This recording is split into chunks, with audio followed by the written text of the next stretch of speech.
So let me first say what a pleasure it is to be in Oslo for the first time in my capacity as Secretary of State, and also wonderful to be in this absolutely magnificent museum. The only regret is that we don't have a little bit more time to spend here. I very much want to thank Norway for the incredibly warm welcome and for hosting this informal NATO ministerial meeting. As a founding member of NATO and the eyes and ears of the alliance on the northern flank, Norway is a critical partner and critical to transatlantic security. And we just saw that again last week when the USS Sherald Ford, the world's largest aircraft carrier, arrived in Oslo for training exercises. Here in Secretary General Stoltenberg's hometown, let me also say how grateful I am to Jens for his remarkable leadership of our alliance these past few years. Truly a crucial moment for the alliance. Jens has brought a remarkably strong and steady hand to NATO, and as a result, no small measure thanks to his leadership, NATO is facing the future stronger, bigger, and more united than ever. We had a very productive discussion today to prepare for the NATO summit in Vilnius that will take place next month. We focused on advancing our unwavering support for Ukraine in the face of Russia's brutal aggression. As we look to Vilnius, we remain dedicated to the principles underpinning our alliance, including, of course, Article 5 and our shared commitment to defend every inch of NATO territory. We continue to strengthen and modernize the alliance as we head to Vilnius. On April 4th, of course, we welcome Finland as our 31st ally, adding another first-rate military and enhancing our presence in the High North and the Black Sea. We'll continue to work to complete the accession process for Sweden, another very strong and capable partner, and we fully anticipate doing so by the time the leaders meet in Vilnius. These additions will make both Finland and Sweden safer and make NATO stronger. And our defensive alliance is and always will keep its door open to new members. We appreciate the efforts of allies like Norway, who've made concrete plans to meet the Wales Pledge and spend at least 2% of GDP on defense. And we look forward to coming out of Vilnius with a strengthened pledge to provide the resources necessary to improve the readiness of our militaries, increase our resilience, and keep pace with emerging challenges like cyber defense and climate security. We're also deepening our coordination with key partners in the Indo-Pacific, building on our shared commitment to a free and open Indo-Pacific. As the people of Ukraine demonstrate incredible courage and sacrifice, the United States, the European Union, and countries around the world continue to support their fight to defend their sovereignty and territorial integrity and the right to choose their own path. Together, we have committed billions of dollars in security assistance, including our recent pledge to train Ukrainian pilots on F-16 aircraft, which Norway has also considered. We've imposed severe sanctions on Russia's economy and war machine. We're providing vital humanitarian, economic, and energy assistance. Norway has been an essential partner in this effort from day one. Going back to February 2022, Norway has provided more than $2.3 billion in support of Ukraine, including air defenses and other weapons, and has pledged now $7.5 billion in aid over the next 5 years. As Europe's leading supplier of natural gas, Norway has been instrumental in helping Europe transition away from Russian energy, which the United States remains committed to supporting. And the people of Norway have welcomed some 43,000 Ukrainian refugees who are finding new homes and even learning Norwegian. In today's discussion, many allies also expressed concern about increased tensions in northern Kosovo and strongly condemned the recent attacks on KFOR troops. And we're thinking today of our Italian and Hungarian colleagues who were injured in that attack. We call on the governments of Kosovo and Serbia to take immediate steps to de-escalate tensions and renew efforts to implement the EU-led normalization agreements. We support the process of Euro-Atlantic integration for Kosovo and for Serbia, but the current escalation hinders rather than helps the efforts to move in that direction. In addition to our informal NATO ministerial, I appreciated very much a chance to meet with Prime Minister Suri yesterday evening, and I'll be meeting shortly with my friend and colleague, the Foreign Minister, to discuss the very robust bilateral relationship between our countries, which is growing from strength. Last year, a new supplementary defense cooperation agreement entered into force, modernizing how our militaries collaborate. Norway is leading the world in advancing clean energy technologies, with electric vehicles now making up 80% of new cars sold here over the last year. We'll continue partnering with Norway to combat the climate crisis, from reducing deforestation to making shipping greener. And of course, our countries are Arctic allies. I look forward to discussing with the Foreign Minister Norway's assumption of the chair of the Arctic Council. We're eager to work with like-minded allies to advance our vision of a peaceful, stable, prosperous, and cooperative Arctic. To deepen our own engagement in the High North, I'm announcing today that the United States will be opening an American presence post in Tromsø, our northernmost diplomatic mission and only such facility above the Arctic Circle. So I very much appreciated the opportunity to discuss these efforts with both our Norwegian and NATO allies. We covered a lot of ground today in preparation for Vilnius, and I think based on the discussions today, we can anticipate a very productive summit when our leaders meet in July. With that, I have to take some questions. First question is for Sean Tandon with AFP. Thank you, Mr. Secretary. Can I follow up a couple of things you just said? You said that the door remains open to Ukraine.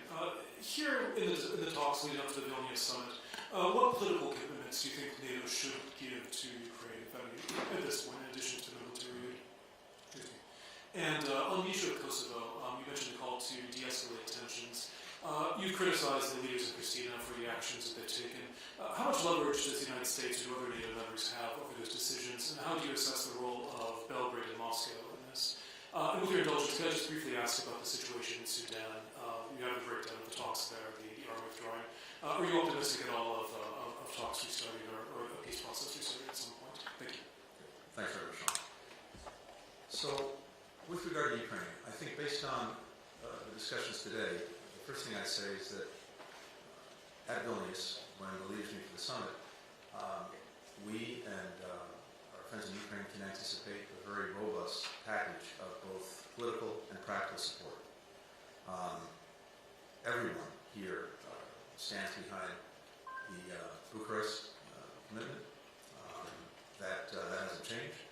We're focused intensely on what we can do to strengthen even more the relationship between Ukraine and NATO, and to continue to bring Ukraine up to NATO standards, interoperability. And I think you'll see that be a feature of the summit in Vilnius, as well as strengthening the political relationship between NATO and Ukraine. So again, I anticipate based on discussions and today that there will be a strong package of support. Now, what we were doing today is not decisional. This was really an opportunity on the eve, almost the eve of the summit, to compare notes and to make sure that when we get to the summit, we do so in a way that's characterized our entire approach to the crisis in Ukraine, to Russia's war of aggression against Ukraine, and that is united, together, and moving forward. So you'll see that both in terms of support for Ukraine, you'll see that in terms of our ongoing commitment to strengthen our own alliance, to make sure that it is properly postured for any Russian aggression. And I think you'll also see that in NATO looking at a whole series of other challenges, many of which we've focused on addressing, including with our new strategic concept. With regard to Kosovo, the escalation there and the actions taken there move both Kosovo and Serbia in the wrong direction, because the answer that we're looking for is de-escalation, avoiding any unilateral actions, and returning to this normalization process and the EU-led effort that is what promises both of them a future integration in the Euro-Atlantic community. And in a sense, when we're talking about leverage, that's it. That, I think, meets clearly the aspirations of people in both countries. If either country is taking steps that actually make that a more distant prospect, that's actually not going to serve the interests of their people. We've been very clear in our concerns about some of the recent actions that were taken. We've said that directly to the leaders involved, including Prime Minister Turkey, and we're looking for both to act responsibly going forward. Sudan, we have been very much engaged, and I've been very much engaged in trying to get a ceasefire. We did, very imperfect. We got it extended a few times.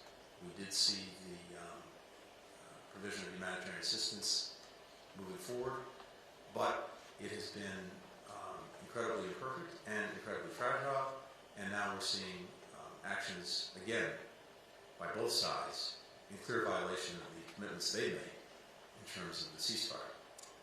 So that also is not the right direction to be heading, and it's certainly not what's in the interests of the people of Sudan. We'll continue to be engaged at the same time. We're also looking at steps that we can take to make clear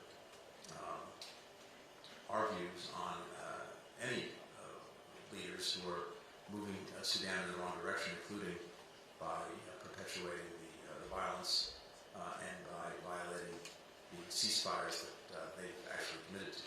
So that's what we're focused on right now. Mattia Bagnoli with ANSA.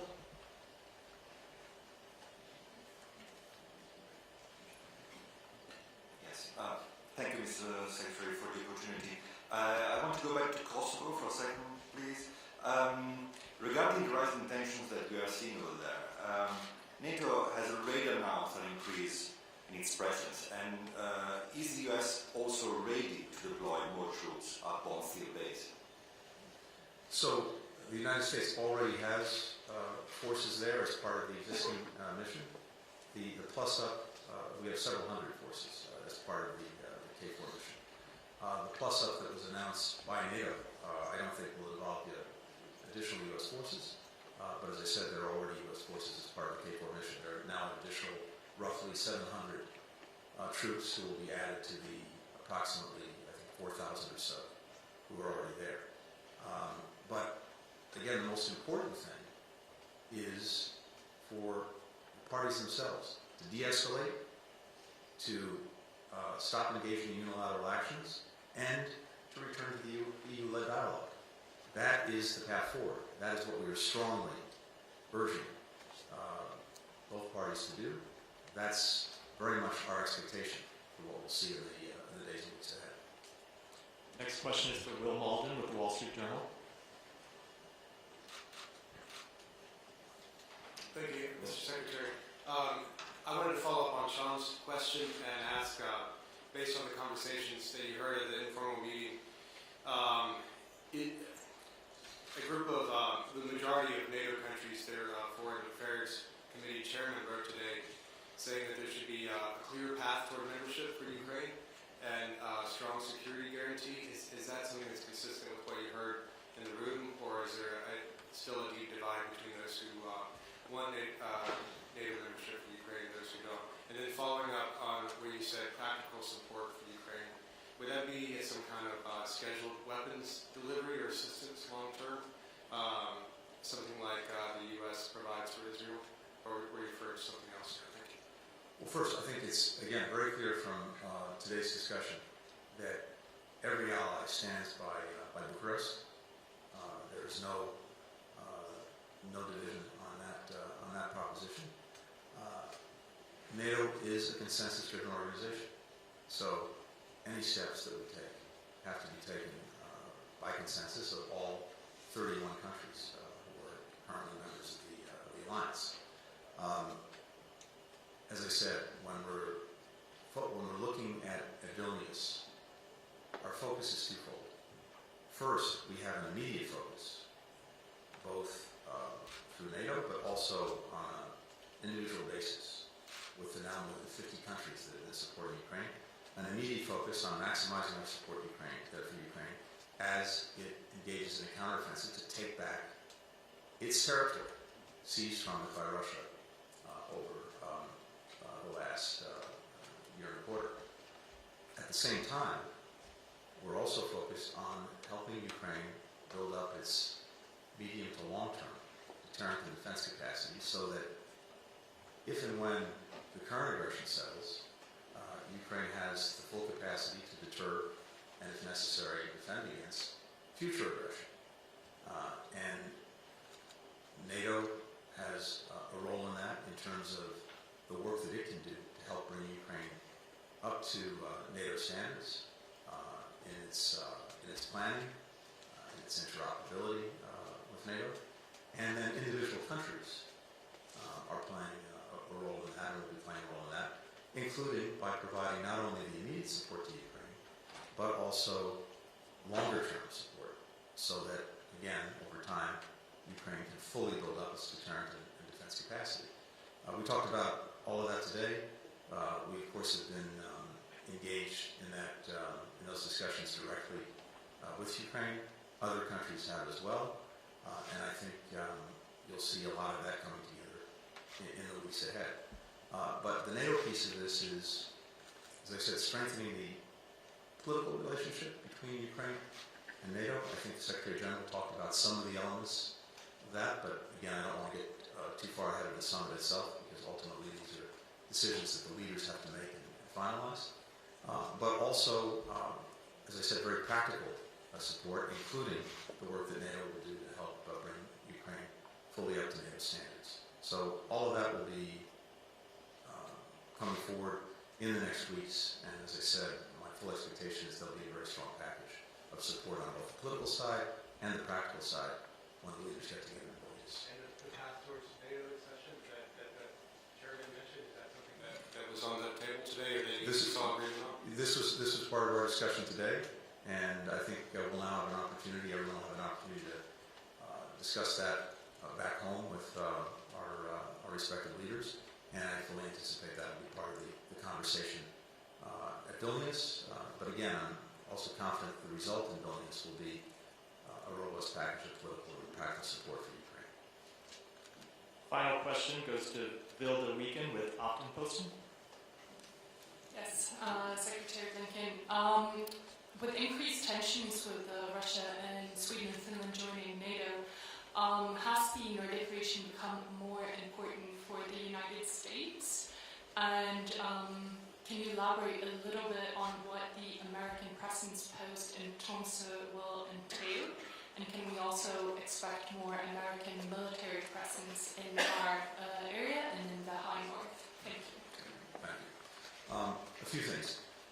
First, when it comes to Norway, when it comes to Finland, when it comes to Sweden, we of course have long-standing relationships, bilateral relationships with all three countries that we very, very much appreciate.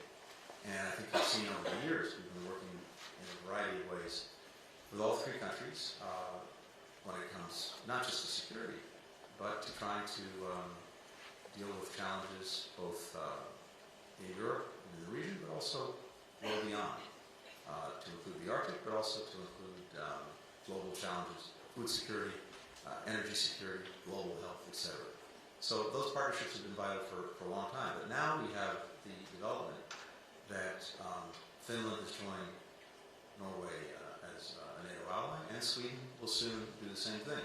So that only enhances and strengthens the incredibly strong foundation that we've had. For us, the presence post in Tromsø is really an ability to have a diplomatic footprint above the Arctic Circle. And as I said, it's the first one that we've been able to have. Our entire approach is to make sure that the Arctic remains an area of peaceful cooperation. It's one of the things that, especially in a world that is ever more challenged, that it's also ever more vital to preserve, and we're determined to do that. We engage with indigenous peoples in the region. We're very focused, of course, with our partners on dealing with many of the climate change, natural resources, and fundamentally working together to make sure that the region remains peaceful. And I think having a diplomatic presence further north will only further enable and enhance those efforts. But again, when it comes to the three countries, we're building on a base of very strong bilateral partnerships, and soon having all three as allies in NATO. Thank you. Thanks very much.